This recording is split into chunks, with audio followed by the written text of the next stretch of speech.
अस्सलामुअलैकुम वरहमतुल्लाहि वबरकातुह। सदक़े के मुताल्लिक़ सवाल किया गया कि हज़रत सदका कितना देना चाहिए, कैसे देना चाहिए, इसके फ़ायदे क्या हैं। आज इसी टॉपिक पर आपसे हम बात करने वाले हैं, तो ध्यान से सुनिए और सदक़े के मुताल्लिक़ पूरी मालूमात आप जान लीजिए। याद रख लीजिए कि सदका ये वो चीज़ है कि जिससे बलाएं दूर होती हैं, बेबरकती ख़त्म होती है, मुसीबतें टाल दी जाती हैं। मिशकात शरीफ की हदीस मुबारका है जो हज़रत अनस इब्न मालिक रदियल्लाहु ताला अन्हु से मरवी है कि नबी पाक सल्लल्लाहु अलैहि वसल्लम ने इरशाद फरमाया कि जब अल्लाह रब्बुल इज़्ज़त ने ज़मीन को पैदा किया और बिछाया तो ज़मीन हिलने लगी। अल्लाह रब्बुल इज़्ज़त ने पहाड़ पैदा करके ज़मीन पर कीले की तरह ठोक दिया। फिरिश्तों को ताज्जुब हुआ कि ये इतनी ताकतवर चीज़ है, तो उन्होंने अल्लाह से पूछा कि तेरी मखलूक में क्या इससे भी ज़्यादा ताकतवर कोई चीज़ है। अल्लाह रब्बुल इज़्ज़त ने इरशाद फरमाया, हाँ, लोहा है। लोहे से ज़्यादा क्या कोई और ताकतवर चीज़ है। फिरिश्तों ने पूछा, अल्लाह रब्बुल इज़्ज़त ने इरशाद फरमाया, लोहे से ज़्यादा ताकतवर चीज़ आग है। फिर उन्होंने पूछा कि आग से भी ज़्यादा ताकतवर कोई चीज़ है। अल्लाह ने इरशाद फरमाया, हाँ, पानी है। कहा, पानी से भी ज़्यादा ताकतवर कोई चीज़ है। अल्लाह ने इरशाद फरमाया, हाँ, हवा है। उन्होंने पूछा, क्या हवा से भी ज़्यादा कोई ताकतवर चीज़ है। तो अल्लाह रब्बुल इज़्ज़त ने इरशाद फरमाया, हाँ, इब्ने आदम अगर अपने दाहिने हाथ से सदका दे और बाएं हाथ को भी खबर ना हो तो ये सबसे बढ़कर ताकतवर चीज़ है।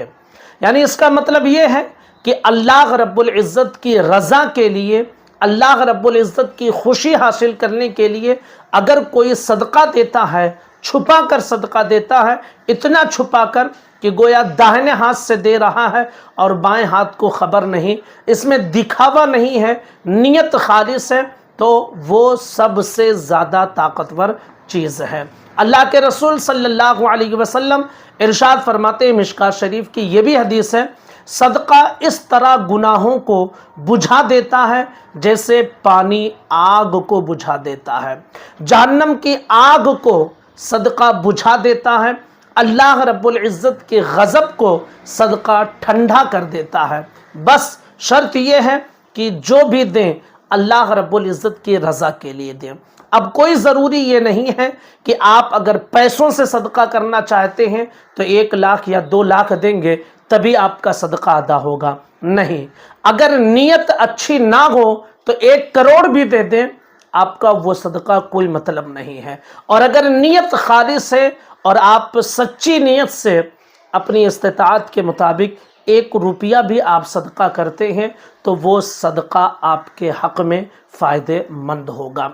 याद रख लीजिए कि अल्लाह रब्बुल इज़्ज़त के यहाँ क्वांटिटी नहीं देखी जाती है कि कितना सारा है, बल्कि वहाँ क्वालिटी देखी जाती है कि नीयत कितनी अच्छी है और ये चीज़ उसके नज़दीक कितनी महबूब थी जिसे उसने राह खुदा में दे दिया है। अब सदक़े के हवाले से ये पूछते हैं कि कैसे देना चाहिए।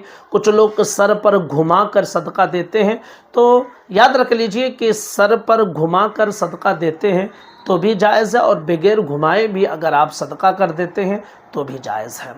किसी के लिए आप सदका करना चाहते हैं तो कुछ लोग ये समझते हैं कि उनके हाथ से टच करवा दें उसके बाद किसी गरीब को दें, तो ये टच करवाते हैं तो भी कोई ज़रूरी नहीं है और कर भी देते हैं तो भी कोई ज़रूरी नहीं है। याद रख लीजिए कि मन्नत का अगर सदका है तो वो मोहताज और गरीब को देना है, यानी जिसको ज़कात दे सकते हैं उसी को मन्नत का सदका देना चाहिए। और अगर नफली सदका है, बस यूं ही आप बलाएं दूर हो, मुसीबत दूर हो, परेशानी दूर हो, बेबरकती दूर हो, इस एतबार से आप कुछ राह खुदा में सदका देना चाहते हैं तो ऐसा सदका आप मस्जिद मदरसे में भी आप दे सकते हैं। नफली सदका किसी को भी दे सकते हैं और जो मन्नत का सदका होता है वो उसी को दे सकते हैं जिसको ज़कात दे सकते हैं। तो उम्मीद करता हूँ कि सदक़े के हवाले से आपने पूरी तफसील اس ویڈیو میں اچھے انداز میں سمجھ لی ہوگی۔ گزارش کرتے ہیں کہ اس ویڈیو کو شیئر ضرور کر دیجئے۔ السلام علیکم ورحمۃ اللہ وبرکاتہ۔